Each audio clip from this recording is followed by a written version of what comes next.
I don't know if there's a video game series that lost the plot quite as much as Far Cry. What started as a cheesy sci-fi B-movie inspired first-person shooter has evolved into one of Ubisoft's flagship franchises, for better or worse. As the series went on, the games got more and more formulaic. Players enter a foreign land, take down outposts and radio towers, and eventually work your way up to the guy on the cover art. I think this is fine in isolation, but after you release this many games with pretty minimal changes in between, it can get old pretty quick. Far Cry 3 is generally considered the game that launched the series in the mainstream, and it's easy to see why.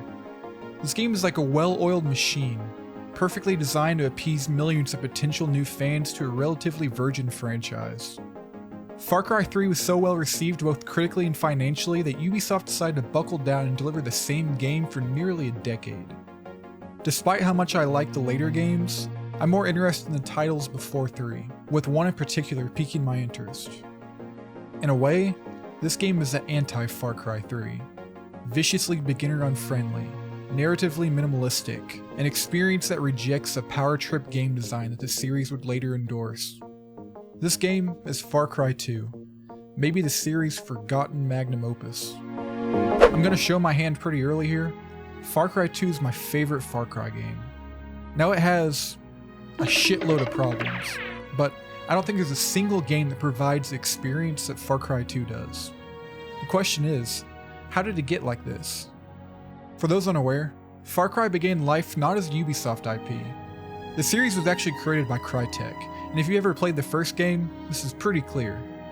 After finishing development on Far Cry 1, Crytek decided to shift priorities for their next pretty looking jungle shooter, so what better company to take a crack at the IP than Ubisoft? This is early 2000s Ubisoft, by the way, when they were releasing banger after banger. When it came time to start work on Far Cry 2, the team knew they had to remove themselves from the first game and attempt to make something special. The perfect setting for a Far Cry game is a location that has an ideal blend of beauty and battle-hardened. We've had tropical islands, Himalayan mountains, North American plains, but Africa just might take the cake as the best Far Cry setting. The game takes place in an unnamed African country, or the UAC. A country ravaged by war and poverty, the UAC is a perfect setting for a game like Far Cry 2. The jungle is oppressive. There's only one non-hostile settlement in the game, and even it is full of tension and automatic weapons.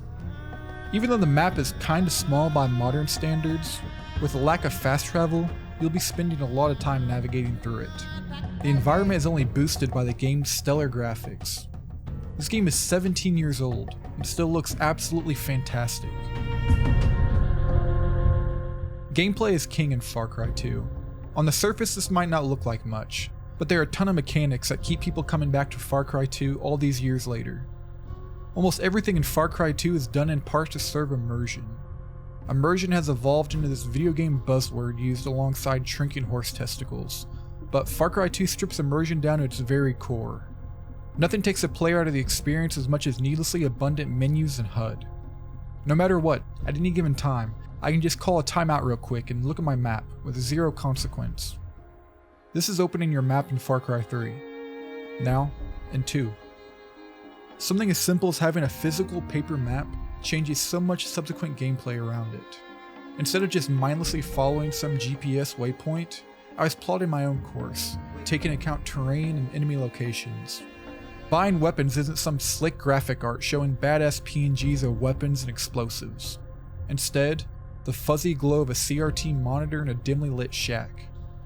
No big cinematics, just in-engine cutscenes that never leave the player's eyes. Healing is an extremely personal thing. This is a game that introduced those iconic healing animations that would be featured in future games. Far Cry 2 is known for being a very difficult game, but I don't think it's the right word for it. It's less difficult, more unforgiving. One has to look no further than two of the game's most infamous mechanics, weapon jamming and malaria. In isolation, these problems are pretty simple. It's not hard to get better guns or be stocked up with malaria medication. However, if you don't respect these mechanics and their importance, you'll face the consequences. While we're on the topic, let's talk about malaria. I don't know what dainty little French intern over at Ubisoft came up with the idea of malaria, but I could give them a kiss on the mouth right now. The fact that this country is so deadly that even the smallest, most insignificant insect is actively killing you is a perfect summarization of the game. They don't hold your hand at all, so if you run out of medication, you're fucked. Weapon jamming seems to be coded in a way in which it only happens at the worst possible times. It's such a cool mechanic, and I wish it was in more games. This game also somehow has the best fire I've ever seen in a video game, maybe ever. Another mechanic that never quite made it into future Far Cry games is the buddy system. When you start a new game, you pick one of a handful of different mercenaries to play as. They all play completely identically, but whichever ones you don't select are dumped out into the world as buddies. Buddies can save you when you're downed, fight alongside you when you're overwhelmed, and even offer alternate ways to complete quests. It's nice to have a friendly face in a game as harsh and unforgiving as Far Cry. Yeah, in true Far Cry 2 fashion, your buddy can just fucking die, and that's it. The story of Far Cry 2 on paper is as simple as it gets. As a mercenary, you're dropped in this country to do one job: kill the Jackal. The Jackal is an arms dealer that's been playing both sides of this conflict since the start. He has no allegiances, is proficient in all forms of combat, and may or may not be Jack Carver from Far Cry 1. Shortly after landing, you get struck with mysterious illness, and when you wake up in your room, you're met with none other than the man you were sent here to kill. He talks some shit, gives you a knife, and he's gone. A skirmish is cropped up outside your hotel room, so you get out, and you're pretty free from this point on. The way you progress the story is by doing jobs for both sides of this civil war. You'll see the Jackal a time or two after this, but aside from that, this is pretty much the whole game. Far Cry 2 really has traditional narrative take a back seat during its runtime. There are no fancy mocap cutscenes of villains monologuing or showing you just how crazy they are. The story definitely takes a back seat to gameplay, but if you have the gameplay as Far Cry 2, you can get away with that. Far Cry 2 can be a frustrating experience, and despite loving the game, there are features in it that I just can't wrap my head around. Probably the most head-scratching mechanic in the game is the outpost respawns. Whenever you clear an outpost, enemies will eventually respawn there, and you know, that's fine. It makes sense. What doesn't make sense is the rate at which they do this. This might not seem like a big deal, but there are nearly 60 of these sprinkled around the map.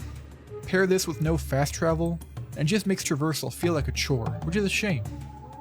If you're on PC, there are mods that fix this, but it's such a baffling game design choice, and it's 100% my biggest issue with the game. Far Cry 2 is a gaming anomaly. On paper, it seems like this should be some forgotten 7th gen relic, with a bare-bones story and punishing gameplay. This game should be Haze, but it's not.